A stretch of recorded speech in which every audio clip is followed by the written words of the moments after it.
Hello students, welcome back to our science class. Last class we started a new chapter, food and health, and in that we studied different types of food items, different sources of food items, and also which are the nutrients in the food items. Then we studied about how the animals, plants and all the living things, how it depends on the non-living things. That means biotic components and abiotic components, and the interdependence of biotic components and abiotic components. I hope you all done the assignment. So check your answers, and if any doubt is there, you can clarify that with me. And today we are going to study about diseases. So up to this much time we studied about food and health. So now we are going to study about diseases. So first we have to understand what you mean by disease. So simply we can say that it is a deviation from the normal state of a body, or it is the deviation from the normal functioning of a body. So there is a simple definition is there: a state of illness that affects a person and prevents his body or mind to function in a normal manner is called a disease. So whenever we had a disease, at that time our body is in a normal, not in a normal state. Along with that, our mind is also not in a normal state. So it will affect our body and mind also. So a disease is a change from the normal functioning of our body. So it will affect our body and also mind. There are two types of diseases. One is communicable diseases and the next one is non-communicable diseases.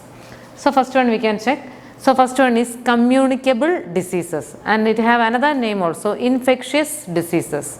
So from the name itself we can understand that it is spreading from one person to another. It can be spread from one person to another. So first we can check the definition for communicable diseases. Diseases that spread from a sick person to a healthy person by direct contact or through air, water, food and insect bites are called communicable diseases. So these kind of diseases can be spread from one person to another. If a person having a disease, it can be spread from that disease caused person to a healthy person.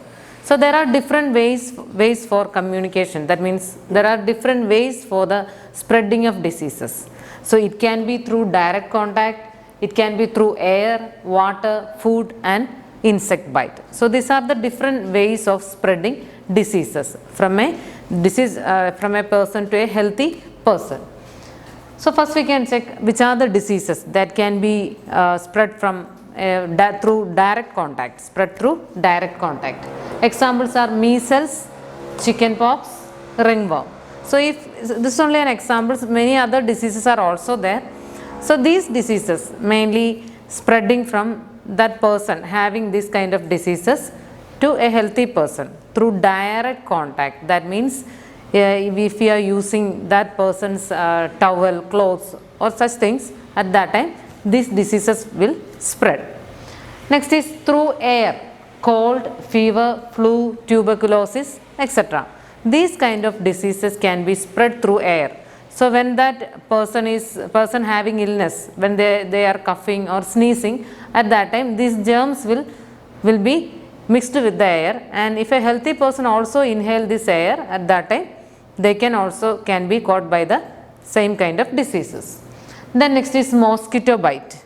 So if a mosquito is biting a person having a particular kind of disease, and if the same mosquito is biting a healthy person, there is a chance to spread these kind of diseases. Example, malaria, dengue. These are malaria and dengue. So these kinds of diseases are spreading through the mosquito bite. And next is contaminated food and water. Contaminated food means that the food, it is not good for use. So it can be affected by an organism, or it can be mixed with some chemicals. So that kind of food items are known as contaminated food. The food items mixed with some chemicals, or there may be the presence of some organisms. So at that time that food is known as contaminated food. So water may also contaminated. So when we are using these kind of contaminated food or water, at that time also different diseases will come. Example, jaundice, cholera, typhoid. So these are all about communicable diseases. So communicable disease means that this type of diseases can be spread from one person to another. So through different ways, by direct contact, through air, water, food, then by insect bites. So direct contact examples are measles, chickenpox, ringworm, and through air, cold, fever, flu, tuberculosis, through mosquito bite, malaria, dengue, then contaminated food and water, jaundice, cholera and typhoid. So these are about communicable diseases. What is the another name for communicable diseases? Infectious diseases. So now we can check how we can prevent these kinds of diseases. So if you are properly following some instructions at that time, we can easily prevent these kind of diseases. So we can check how we can prevent all communicable diseases. First one is maintaining hygiene. So maintaining hygiene, first thing we have to do that personal hygiene. So for personal hygiene, the important things are brushing our teeth daily, then bathing regularly, then cutting nails at correct time, then wearing clean clothes. So we have to wear the washed clean clothes, then washing hands before and after meals, and covering nose while coughing and sneezing. So these are the common things that we all know. We have to follow these some good habits. So at that time we can prevent these kind of communicable diseases to an extent. So which are the things? First is our personal hygiene, brush daily, bath daily, then cutting your nails regularly, then we have to wear clean clothes, and then washing hands before and after the food, and also when we are coughing or sneezing, at that time we have to cover our mouth. So these are some good habits, we have to follow this. Next is our personal hygiene is very important. At the same time our surroundings should be very clean. So how we can keep our surroundings very clean? So first is that clean our surroundings by mopping in every day. So first one, mopping the floor with the disinfectant. So you have to add any kind of disinfectant. It will kill the germs and it will protect the surroundings. And disposing garbage properly. So the waste items from our home should be properly disposed. Then spraying kerosene and disinfectant on stagnant water to prevent mosquito breeding. So stagnant means kettikidakkunna vellam. So if there is stagnant water, there is a chance to mosquito will go there and they will breed. They will lay eggs and the number of mosquitoes will increase. So it may lead to many kind of diseases. That means we already said one of the reason to spread diseases is mosquito bite. So if that enough number of mosquitoes are there, it will lead to a large number of diseases. So if there is stagnant water is there, one method to prevent the mosquito breeding is that applying kerosene oil, pour kerosene oil or any other kind of disinfectant. And next is ventilation. So in our home, we know that windows and doors are there. So open the windows and doors in the daytime. At that time the air circulation we can enhance. So homes should be airy and well ventilated. So one thing you have to remember that the windows, it should be wire netting for doors and windows to avoid the entering of mosquitoes. So if you are following the preventive measures, we can prevent communicable diseases to a large extent.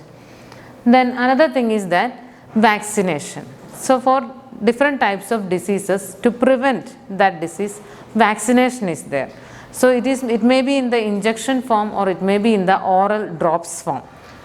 So you can check what is vaccination. It is a method of acquiring immunity against certain diseases through oral drops or injecting a small dose of disease causing organism in a healthy body.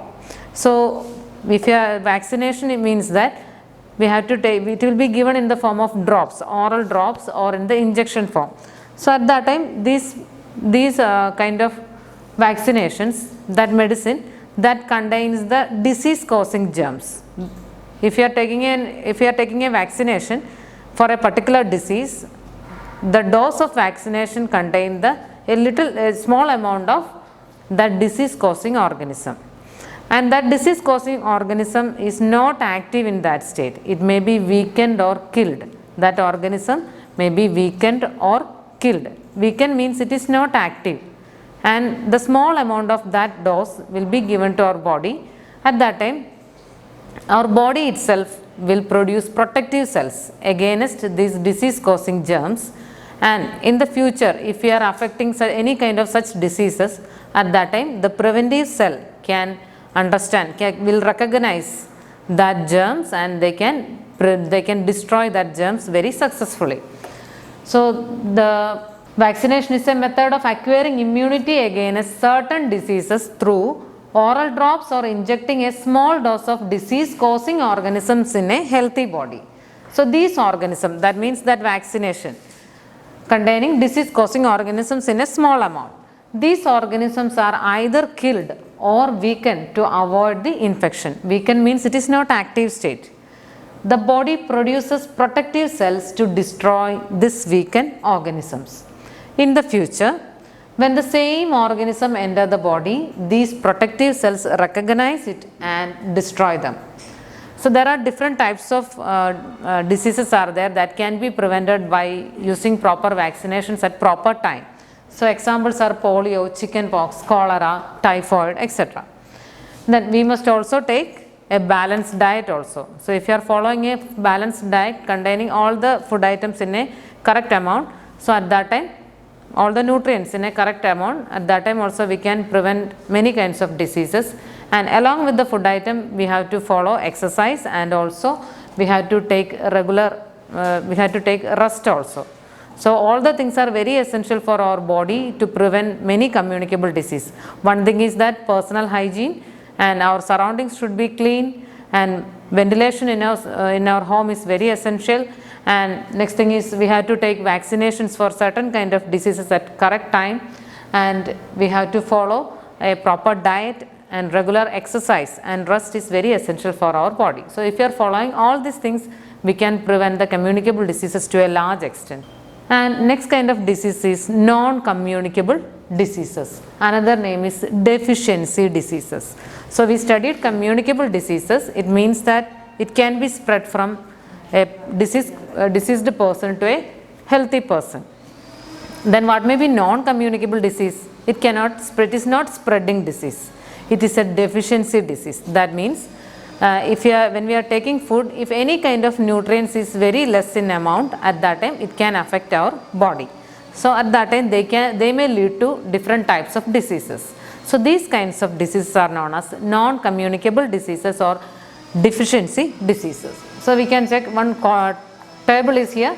So in that we can see first column is about disease name, second deficiency of which nutrient, and sources. So if you are following a diet of some particular food items, that can prevent these kinds of deficiency diseases.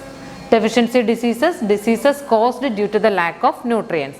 So we can check the table now. First one is night blindness. Night blindness means that in the night time we are not able to see the things. That is known as night blindness. So it is caused due to the deficiency of vitamin A. It is caused due to the deficiency of vitamin A. So if you are taking less amount of vitamin A containing food, at that time it may leads to night blindness. So now we can check which are the food items are the rich sources of vitamin A. Carrot, rice, milk, egg yolk, leafy vegetables, etc. So if you are taking this, if any person having vitamin A deficiency, if you are taking the proper diet containing these food items, they can avoid the disease. The next one is beriberi, and deficiency is due to vitamin B, and the sources are green leafy vegetables, milk, cereals, peas. Then next is scurvy, deficiency due to vitamin C, sources lemon, amla, tomato, spinach, strawberries. Then next is rickets, it is affecting the bones, deficiency due to vitamin D, milk, cheese, curd, that means dairy products, then eggs and sunlight. Then the sunlight is a rich source of vitamin D. Then next is anemia, deficiency due to iron, apple, jaggery, leafy vegetables, dry fruits, nuts.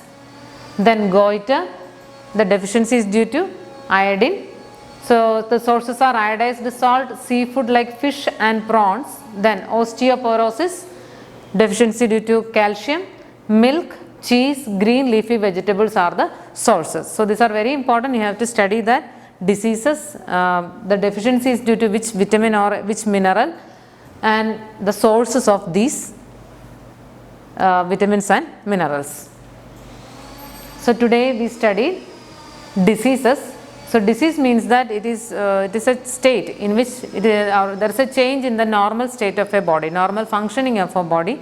It will affect our body and mind also. There are two types of diseases, communicable and non-communicable diseases. Communicable disease means that it can be spread from a sick person to a healthy person through different ways, by direct contact, air, water, food and insect bites. And how we can prevent that? Maintaining hygiene is the most important thing. If you are following a correct way of personal hygiene, we can avoid different types of communicable diseases. Personal hygiene and our surroundings should be very clean, proper ventilation of air, then vaccination, taking vaccination in the proper time, and also we should follow a balanced diet, exercise regularly and take proper rest. The non-communicable disease, it is mainly due to deficiency of some nutrients in our food. And then we studied different diseases due to the deficiency of different nutrients, and the sources also we see. Next is assignment. The first one is write two differences between a communicable disease and non-communicable disease. Second one, what is vaccination? Why is it important? Then read the textbook and find and write the answers of fill in the blanks given in page number 212. In page number 212, fill in the blanks is there. So read the lesson and find out the answers for the fill in the blanks. So we will see in the next class. Thank you.